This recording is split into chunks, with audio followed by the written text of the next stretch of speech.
Hi friends, இன்றைக்கி ஒரு செம்மையான ஹேர் டை தாங்க ரெடி பண்ணியிருக்கோம். ஹேர் டையை பாருங்கள் எவ்வளோ கருகருன்னு இருக்குது. இதில் முக்கியமாக நம்ம எடுத்துருக்கிறது என்னென்னா கருவேப்பிலை தாங்க எடுத்திருக்கோம். இந்த கருவேப்பிலையை வச்சு இது கூட ஒரு முக்கியமான ஒரு பொருளை ஆட் பண்ணி இந்த ஹேர் டையை ப்ரிப்பேர் பண்ணியிருக்கோம். இது வரைக்கும் இந்த மாதிரி நீங்கள் ப்ரிப்பேர் பண்ணியிருக்கவே மாட்டீங்க. பாருங்கள் எந்த அளவுக்கு என் கையில் நல்லா பிடிச்சிருக்கு பாருங்கள். சுத்தமாக தண்ணி போட்டு கழுவுனா கூட சுத்தமாக போகாதுங்க. நல்ல ஷாம்பு போட்டு அல்லது நல்ல சோப்பு போட்டு ஒரு 2-3 தடவை வாஷ் பண்ணதுக்கு அப்புறம் தான் போகுது. ஆனால் முடியில் அப்ளை பண்ணிங்கன்னா சுத்தமாக உங்களுக்கு போகாது.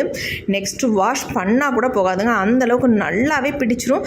நல்லா நம்ம முடியில் பிடிக்கிற அளவுக்கு ஒரு முக்கியமான ஒரு பொருளை இதில் ஆட் பண்ணி தான் இந்த ஹேர் டையை நம்ம ப்ரிப்பேர் பண்ணியிருக்கோம். வாங்க இந்த ஹேர் டை எப்படி ப்ரிப்பேர் பண்ணுறது அப்படின்றத வீடியோக்குள்ளே போய் டீட்டெயிலாக பார்க்கலாம். இப்போ நம்ம ஹேர் டை ரெடி பண்ண போகிறோம். ஹேர் டைக்கு நம்ம என்ன எடுத்துருக்கோம் அப்படின்னா கருவேப்பிலை தான் எடுத்துருக்கோம். இந்த கருவேப்பிலையோட இன்னொரு பொருளை வந்து நம்ம முக்கியமாக சேர்க்க போகிறோம். இது ரெண்டும் சேர்ந்து ஒரு அருமையான கலரை நமக்கு கொடுக்கும். அது மட்டும் இல்லைங்க, நம்ம முடியில் வந்து நல்ல வந்து கலரை தக்க வச்சுக்கும். அதுக்கு ஒரு முக்கியமான ஒரு பொருளை தான் ஆட் பண்ண போகிறோம். அது என்னன்றதை பார்க்கலாம். அது என்னன்னா கிராம்பு தாங்க எடுத்துருக்கோம். இந்த அளவுக்கு கிராம்பு எடுத்துக்கோங்க. ஆனால் இவ்வளவு நமக்கு தேவையில்லை. இதில் வந்து கொஞ்சம் கால்வாசி அளவுக்கு நம்ம கிராம்பு எடுத்துக்கலாம். இப்போ நம்ம என்ன பண்ணுறது அப்படின்றத பார்க்கலாம். இப்போ இந்த மாதிரி மிக்ஸி ஜார் எடுத்துக்கலாம். நம்ம கருவேப்பிலையை தேவையான அளவு இதில் வந்து உருவி எடுத்துக்கலாம். நல்லா ஃப்ரெஷ்ஷான கருவேப்பிலையாக எடுத்துக்கோங்க. அது மட்டும் இல்லை, நீங்கள் கருவேப்பிலையை வந்து நல்லா வாஷ் பண்ணிவிட்டு அதுக்கப்புறமேட்டு மிக்ஸி ஜாரில் ஆட் பண்ணிக்கோங்க. ஈரத்தோட வந்து ஆட் பண்ணாதீங்க. அப்போ நமக்கு அரையும் பொழுது அந்த ஈரத்தன்மை அதிகமாக இருக்கும். ஈரம் இல்லாமல் ட்ரையாக இருந்தால் தான் நமக்கு நல்லா வந்து பொலப்பொலன்னு அரைஞ்சி வரும். வேறு ஒன்றும் இல்லை, அதுக்காக தான் சொல்கிறேன். இப்போ நம்ம தேவையான அளவு கருவேப்பிலையை எடுத்துக்கிட்டோம். இப்போ இது கூட வந்து நம்ம என்ன சேர்க்க போகிறோம் அப்படின்னா கிராம்பு தாங்க சேர்க்க போகிறோம். இந்த கிராம்பை சேர்த்து இந்த கருவேப்பிலையோட நம்ம ரெடி பண்ணும்போது சூப்பரான ரிசல்ட் கிடைக்கும். ஒரு டைம் இந்த மாதிரி ட்ரை பண்ணி பாருங்கள். நல்லா அருமையாக ரிசல்ட் கிடைக்கிறதும் இல்லாமல் நம்ம ஹேரில் நல்லா பிடிக்குது, கலர் வந்து அப்படி நல்லா நிற்கிது. அதுக்காக தான் இந்த கிராம்பை நம்ம சேர்க்கறது. நல்லா இந்த அளவுக்கு கிராம்பு எடுத்துக்கோங்க. இப்போ நம்ம இந்த கருவேப்பிலையோட சேர்த்துக்கலாம். இடிச்செல்லாம் போட வேண்டாம், நம்ம மிக்சியில் தானே போடுறோம், அதனால் இடிக்க தேவையில்லை. அப்படியே ஒரு சுற்றி நம்ம எடுத்துக்கலாம். கண்டிப்பாக கொஞ்சம் கூட ஈரம் இருக்கக்கூடாது. ஈரம் இல்லாமல் நம்ம இதை 2 சுற்றி மட்டும் எடுத்துக்கலாம். இப்போ நம்ம லைட்டாக 2 சுற்று சுற்றினா போதுங்க. பாருங்கள் எந்த அளவுக்கு பொலப்பொலன்னு அரைஞ்சி வந்திருக்கு. பாருங்கள் நல்லா அரைஞ்சி வந்திருக்கு. இந்த மாதிரி நமக்கு வரணும். இப்போ இது அப்படியே இருக்கட்டும். அடுத்து நம்ம என்ன பண்ண போகிறோம் அப்படின்றத பார்க்கலாம். அடுத்து இப்போ வந்து நம்ம இரும்பு கடாய் ஒன்று எடுத்துக்கலாம். அதை வந்து ஸ்டவ்வில் வச்சுட்டு இப்போ ஸ்டவ்வை வந்து ஆன் பண்ணிடலாம். இந்த இரும்பு கடாய் கொஞ்சம் ஹீட் ஆனோடனே இதில் வந்து ஒரு 2 பொருட்கள் மட்டும் நம்ம ஆட் பண்ணிக்கலாம். ஃபர்ஸ்ட் நம்ம இதில் என்ன ஆட் பண்ண போகிறோம் அப்படின்னா 2 ஸ்பூன் அளவுக்கு வெந்தயம் சேர்த்துக்கலாம். ஏன்னா வெந்தயம் வந்து நமக்கு வறுபடாது, அதனால கொஞ்சம் முன்னாடியே ஃபர்ஸ்ட் நம்ம வெந்தயத்தை ஆட் பண்ணிக்கலாம். இது கொஞ்சம் நல்லா வறுபடட்டும்.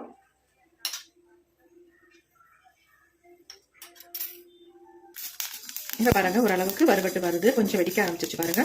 இந்த ஸ்டேஜில் நம்ம என்ன ஆட் பண்ண போறோம் அப்படின்னா நம்ம முடிய நல்லா கருகருன்னு வச்சுக்கக்கூடிய கருஞ்சீரகத்தை தான் ஆட் பண்ண போறோம். 2 ஸ்பூன் அளவுக்கு கருஞ்சீரகம் ஆட் பண்ணிக்கோங்க. இப்போ இதையும் சேர்த்து நல்லா வறுத்துக்கலாம். லைட்டாக கொஞ்சம் ஃப்ரை ஆன உடனே நம்ம அரைச்சி வச்சிருக்கோம் பார்த்தீங்களா கருவேப்பிலையும் கிராம்பும், இந்த பொடியை வந்து இதில் ஆட் பண்ணிக்கலாம்.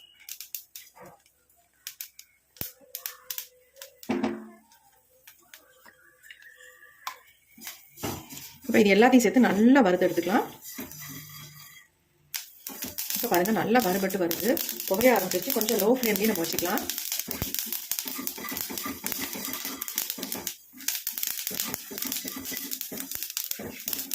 இந்த மாதிரி நல்லா கருப்பாக வறுபடணும் நமக்கு.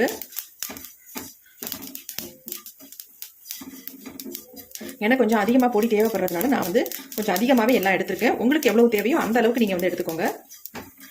உங்களுக்கு ஸ்டோர் பண்ணி வைக்கிறதுக்கு வேணும் அப்படின்னு நினச்சிங்கன்னா கொஞ்சம் கூடவே எடுத்து ரெடி பண்ணி வச்சுக்கோங்க. உங்கள் அவசரத்துக்கு கண்டிப்பாக இது வந்து பயன்படும். ரொம்ப புகைய ஆரம்பிச்சிருச்சு.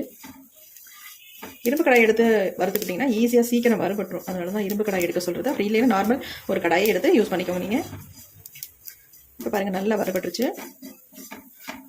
இதில் வந்து முக்கியமாக அந்த கிராம்பை ஆட் பண்ணியிருக்கோம் பார்த்தீங்களா, அது நல்ல வந்து கலரை வந்து தக்க வச்சுக்கும். ஹேரில் டை அப்ளை பண்ணோம்னா நல்லா கலர் வந்து பிடிக்கும். அந்த கலர் போகவே போகாது. அதனால தான் நம்ம வந்து இதில் வந்து கிராம்பு ஆட் பண்ணுறது. இப்போ கடைசியாக ஒரே ஒரு பொருளை மட்டும் ஆட் பண்ணிட்டு நம்ம ஸ்டவ்வை வந்து ஆஃப் பண்ணிக்கலாம். நல்லா வறுபட்டதுக்கு அப்புறமேட்டு ஆஃப் பண்ண போகிற நேரத்தில் நம்ம அதை ஆட் பண்ணிக்கலாம். அது என்னென்னா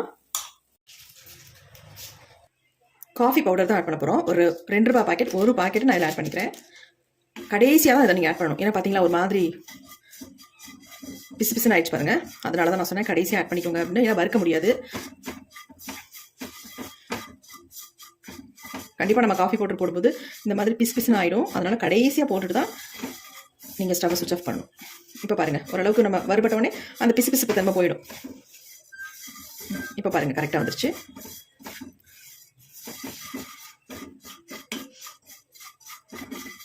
சூப்பரான ஹேர் டை நம்ம ரெடி பண்ண போகிறோம். செம்ம அருமையாக நம்ம ஹேரில் வந்து பிடிக்கும். இதை நீங்கள் ஒரு டைம் அப்ளை பண்ணாலே போதுங்க. சுத்தமாகவே நமக்கு போகாது ஹேர்லேருந்து. அந்த அளவுக்கு நல்லாவே நம்ம ஹேரில் பிடிச்சிக்கும். இதை வந்து ரெகுலராக நீங்கள் ஃபாலோ பண்ணுறீங்கன்னா ஒரு நல்ல ரிசல்ட் நமக்கு கிடைக்கும். இது வந்து இன்ஸ்டன்ட் ஹேர் டையாகவும் நீங்கள் யூஸ் பண்ணிக்கலாம். பெர்மனெண்ட்டாகவும் உங்கள் ஹேரில் ஃபுல்லாக அப்ளை பண்ணிவிட்டு வாஷ் பண்ணிட்டு வரலாம். நல்ல ரிசல்ட் நமக்கு கொடுக்கும். நல்லா வந்து ஹேர் வந்து நல்லா சேஞ்ச் ஆகி வரும். இப்போ பாருங்கள் நல்லா வரப்பட்டுருச்சு. இப்போ ஸ்டவ்வை சுவிச் ஆஃப் பண்ணிடலாம். இப்போ இதை அப்படியே ஒரு தட்டில் கொட்டி ஆற விட்டுறலாம். அப்படியே நம்ம வச்சிருந்தோம்னா இது ஆறவே ஆறாது.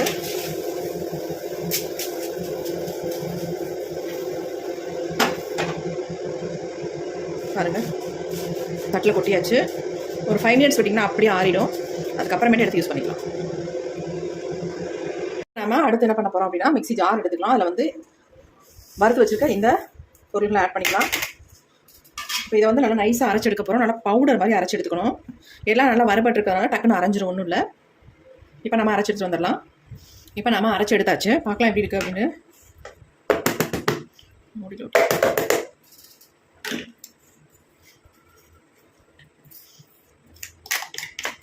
நல்லா அரைப்பட்டு வந்திருக்கு பாருங்கள். நல்லா பிசு பிசுன்னு இருக்குது. ஏன்னா நம்ம கரிஞ்சீரகம் சேர்த்துருக்கனால கொஞ்சம் பிசு பிசுப்பு தன்மை இருக்கும். பார்க்கலாம் எப்படி அரைஞ்சிருக்கு அப்படின்ட்டு. நல்லா நைஸாக அரைஞ்சிருக்கு பாருங்கள். எப்படி கருகருன்னு இருக்குது அப்படின்ட்டு என் கையிலேயே பிடிச்சிக்குது. இப்போ நம்ம ஆனாலும் சளிச்சு எடுத்துக்கலாம். இந்த மாதிரி ஒரு சல்லடையில் நம்ம சளிச்சிட்டு பயன்படுத்திக்கலாம். அப்போ நமக்கு இன்னும் நல்லா ஃபைன் பவுடராக கிடைக்கும். அதுக்கு தான்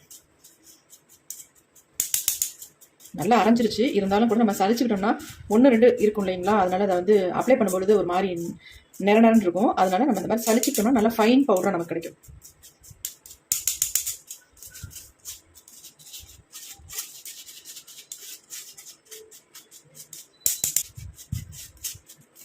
இது கொஞ்சம் குறைக்குறன்னு தான் இருக்குது.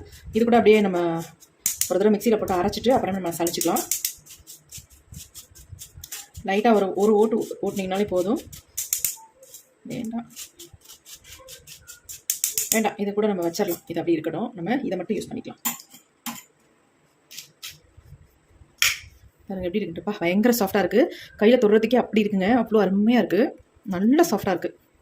பாருங்க கை பாருங்கள், நல்லா பிடிக்குது கையில்.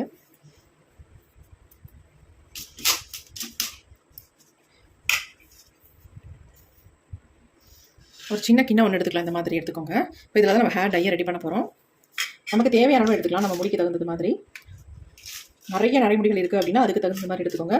இல்லை கம்மியாக அங்கங்கே 1-2 தான் இருக்குது அப்படின்னா அதுக்கு தகுந்தது மாதிரி நீங்கள் எடுத்துக்கலாம். இப்போ ஒரு 2 ஸ்பூன் அளவுக்கு நான் எடுத்துக்கிறேன். எனக்கு எல்லாமே எடுத்தாச்சு. நான் ஃபுல்லாகவே எடுத்துட்டேன். இப்போ இதில் வந்து நம்ம என்ன ஆட் பண்ண போகிறோம் அப்படின்னா நீங்கள் ஆலோவேரா ஜெல் கூட ஆட் பண்ணிக்கலாம். அப்படி இல்லைனா கோகனட் ஆயில் கூட ஆட் பண்ணிக்கலாம். நம்ம எல்லார் வீட்லையுமே கோகனட் ஆயில் இருக்கும், கண்டிப்பாக கிடைக்கும். அல்லது கடுகு ஆயில் கூட நீங்கள் தாராளமாக இதில் யூஸ் பண்ணிக்கலாம். கடுகு ஆயில் யூஸ் பண்ணிங்கன்னா நீங்கள் வந்து ஹேரில் அப்ளை பண்ணி நல்லா ஊற வச்சுட்டு அதுக்கப்புறமேட்டு ஹேர் வாஷ் பண்ணுங்கள். நல்லா நமக்கு ஹேர் க்ரோத் மட்டும் இல்லாமல் நல்லா கருகருன்னு வளர ஆரம்பிக்க முடி. எங்கேயாவது உங்களுக்கு முடி தலையில் கொட்டி இருக்குது, அங்கெல்லாம் வழுக்கையாக இருக்குது, சொட்டையாக இருக்குது அப்படின்னா கண்டிப்பாக இந்த பொடியை வந்து நீங்கள் அப்ளை பண்ணிட்டு வரும்போது நல்ல ஒரு ரிசல்ட் உங்களுக்கு கிடைக்கும். ஏன்னா நம்ம கடுகு ஆயில் மிக்ஸ் பண்ணி ஹேரில் அப்ளை பண்ணிட்டு வந்தீங்கன்னா உங்களுக்கு நல்ல ரிசல்ட் கிடைக்கும். இப்போ நான் வந்து இதில் கடுகு ஆயில் தான் அதில் ஊற்றி மிக்ஸ் பண்ண போகிறேன். ஏன்னா எனக்கு வந்து ஹேரில் வந்து நிறைய அங்கங்கே வந்து முடி கொட்டி ஒரு மாதிரி இருக்குது. எனக்கு ஒரு திக்னஸ் கம்மியாக இருக்குது. அதனால நான் வந்து கடுகு ஆயில் ஊற்றி மிக்ஸ் பண்ணிக்க போகிறேன்.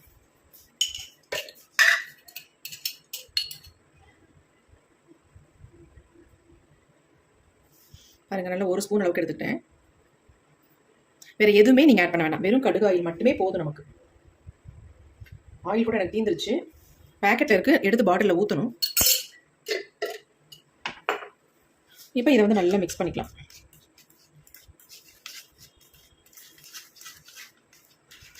பாருங்கள் எப்படி இருக்குன்ட்டு. நீங்கள் கோகனட் ஆயிலோ அல்லது ஆலோவேரா ஜெல்லோ ஊற்றுறதை விட கலர் வந்து பயங்கரமாக இது கொடுக்குங்க. நல்ல ஒரு டார்க் கலர் நமக்கு கொடுக்கும். எப்படி இருக்குது பாருங்கள் கலர். அதேமாதிரி நல்லா பிடிக்கும். இது இந்த ஹேர் டை வந்து உங்களுக்கு முடியல நல்லா பிடிக்கும். இதை வந்து ரெகுலராக நீங்கள் ஃபாலோ பண்ணுறீங்கன்னா அவ்வளோ ஒரு அருமையான ரிசல்ட் கண்டிப்பாக கிடைக்கும்.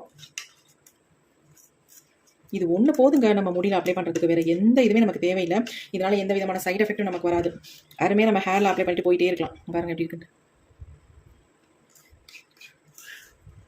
அரிக்குமோ அல்லது நமக்கு வந்து அலர்ஜி வருமோ, இதனால் ஏதாவது பிரச்சனையாகுமோ அப்படின்னு எதுவுமே நினைக்க வேணாம். இது ரொம்ப சிம்பிள், ஈஸியாக நம்ம ஹேரில் அப்ளை பண்ணிட்டு போகலாம். இதை வந்து நீங்கள் அப்படியே ஸ்டோர் பண்ணி கூட வச்சுக்கலாம். இதில் என்னென்னா ஆயில் இன்னும் கொஞ்சம் ஊற்றி நீங்கள் ஒரு பாட்டிலில் போட்டு ஒரு 3 நாளைக்கு வெளியில் வெயிலில் வச்சுருங்க. மிதமான வெயிலில் வச்சு அதை எடுத்து யூஸ் பண்ணிட்டு வந்தீங்கனாலே போதும். உங்கள் முடி வந்து நல்லா கருகருன்னு வளர ஆரம்பிச்சிடும். நல்லா ஹேர் க்ரோத் கொடுக்கும். அது முக்கியமான பொருட்கள் தான் நம்ம இதில் ஆட் பண்ணியிருக்கோம். அதனால நல்ல முடியோட வளர்ச்சி நல்லாயிருக்கும். கண்டிப்பாக அதை ட்ரை பண்ணுங்கள். நான் கொஞ்சமாக கையில் உங்களுக்கு தொட்டு காட்டுறேன் எந்த அளவுக்கு இருக்குது அப்படின்ட்டு. ஏற்கனவே என் கை பாருங்கள் எந்த அளவுக்கு பிசு பிசுன்னு நல்லா கருகருன்னு பிடிச்சிருக்கு பாருங்கள் எப்படி இருக்குன்ட்டு. ஹேர் டை செம்மையாக இருக்குது பார்க்குறதுக்கு. நம்ம ஹேரில் அப்ளை பண்ணால் அவ்வளோ அருமையாக இருக்கும் ரிசல்ட். கண்டிப்பாக ட்ரை பண்ணுங்கள். ரொம்ப ரொம்ப உங்களுக்கு யூஸ்ஃபுல்லாக இருக்கும். பாருங்கள் எப்படி இருக்கு. கொஞ்சமாக கையில் அப்ளை பண்ணி கட்டுவாங்க.